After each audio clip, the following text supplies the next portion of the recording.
Здравейте! Отново сме с Горян Върбанов. Преди 2 седмици в Ensan Aqua House си говорихме за дигитализация и как нашия общ продукт QTM от Coendo и TouchMenu помага на прекрасни места за настаняване, каквото е Алпина Бел в село Баня, да имат добра комуникация с гостите си и да са напълно дигитализирани. Давай сега да разкажем. На практика какво се случва? Абсолютно невероятно място и не само, че е прекрасно като място за настаняване, но наистина е супер дигитално. Какво правиме?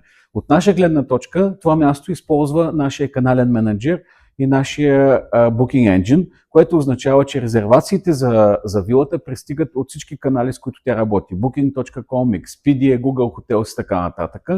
Включително и през сайта. След като влезат в нашата система, ние подаваме цялата информация на TouchMenu, която я поема, и оттам нататък Пламена ще разкаже какво се случва. Оттам нататък госта получава мейл с цялата нужна информация за достъп до мястото и уникален линк, през който могат да организират целия си престой.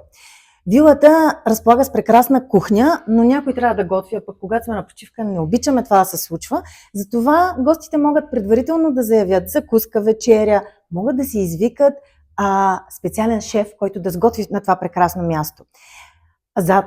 Пред нас има един пък уникален бар, който има едно QR кодче и какво пише там? Плати и си вземи. Обслужи се с абсолютно всичко, което имаш нужда.